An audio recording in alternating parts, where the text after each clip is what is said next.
আমি না ওইখানের মধ্যে নাই এখন ভাইয়া। এটা নিয়ে অনেক পড়া, এটা আমার ব্যক্তিগত জানি, আপনার সাথে শেয়ার করতে পারবো না, সরি। আমি বলেছি ভাইয়া, সরি, আমি সরি, মানে আমার ডানাগুলো ভালো আছে আলহামদুলিল্লাহ ভাইয়া। আমাকে অনেক সাহস নিয়ে আসলে তাদের সাথে আমার আইডিয়াটা শেয়ার করেছিলাম। আমার খুব ইচ্ছে করছিল যে এরকম একটা পারফরমেন্স করার জন্য। তারাও অ্যালাউ করেছে, তারাও অনেক খুশি হয়েছে, আমাকে এত সুন্দর করে অ্যাপ্রিসিয়েট করেছে। হাতে খুব কম টাইম ছিল, আমি খুব কম সময়ের মধ্যে এই ডিসিশনটা আসলে নিতে হয়েছিল, কিন্তু আমার মনে হয় সবার অনেক ভালোই লেগেছে, সবাই অনেক এনজয় করেছে।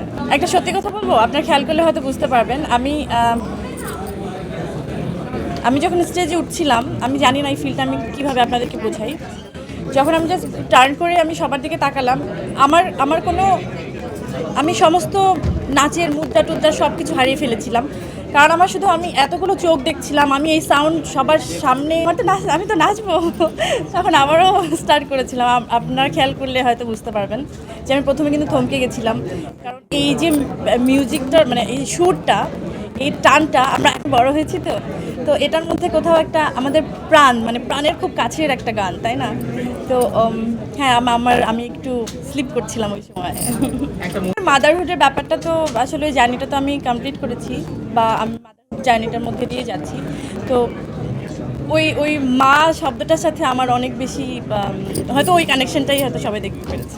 আমি ওখান থেকে বেরোনোর সাথে সাথে সবাই যেভাবে আমাকে জড়িয়ে ধরছিল, যে মানে দেখেন, শুধু আমি তো পারফরমেন্স করিনি, প্রত্যেকটা লোকরাই কিন্তু আপনারা করেছেন। সবাই যেভাবে আমার পারফরমেন্সের সাথে ছিলেন, এর থেকে বড় পাওয়া কিছু হতে পারে না আসলে। আমি খুবই আমি ওটাই চেয়েছিলাম যে ওরকম কিছু একটা হোক, যে মানুষ যেটা হয় না যে ডানা কাটা পরিয়ে, আমি যেভাবে আসলে পারফরমেন্সগুলো করা হয় ওর থেকে একদম ভিন্ন রকম কিছু নিয়ে আসাটা একটা চ্যালেঞ্জ ছিল। আমি যখন স্টেজে উঠছিলাম তখন আমি সামনে দেখেছিলাম যে এক টুকরো বাংলাদেশ। আমি শুধু বাংলাদেশকেই ফিল করেছি, আমার মানুষজনদের, আমার ভাষার লোকজনদের। তো আমার মনে হয়নি যে আমি আসলে অনেক দূরে চলে গেছি, আমার মনে হচ্ছে আমি বাংলাদেশের মধ্যেই দাঁড়িয়ে আছি। আমি না ওইখানের মধ্যে নাই এখন ভাইয়া। এটা নিয়ে অনেক পড়া, এটা আমার ব্যক্তিগত জানি, আপনার সাথে শেয়ার করতে পারবো না, সরি। হ্যাঁ, আজকে ফেলুবংশী টিজার রিলিজ হচ্ছে, ওখানে একটা হ্যাঁ আমি থাকতে পারিনি, ওখানে নেই, এজন্য আমার খুবই একটু দুঃখ লাগছে, কিন্তু দুঃখটা সামহাও পুষিয়ে গেছে যে সবার সাথে এরকম একটা পারফরমেন্স আসলে শেয়ার করতে পেরে। দেখেন, একটা কাজ করে আসাটাই অনেক বড় একটা ব্যাপার থাকে, যে যতটা হয় না এক্সাইটমেন্ট থাকে বা ভালো লাগাটা যখন কাজ করে, তার থেকে বেশি রিলিফটা লাগে বা শান্তিটা লাগে তখন, যে আমি একটা কাজ সুন্দর মতো শেষ করতে পেরেছি। তো এখন বাকিটা আমি তো কনফিডেন্ট, আপনাদের ভালোবাসা নিয়েই সারা জীবন আমি কনফিডেন্ট, এটুকু বলতে পারি। রঙ্গিলা কিতাবের মত যেভাবে আমি সবাইকে প্রমিস করেছিলাম যে ক্যারেক্টারটা সবাই পছন্দ করবেন,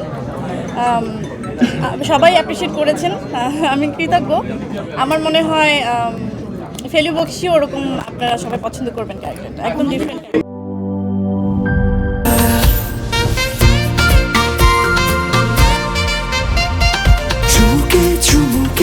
Enjoy the life, চলো পুরাই খুশি তুলে নিয়ে হাতে।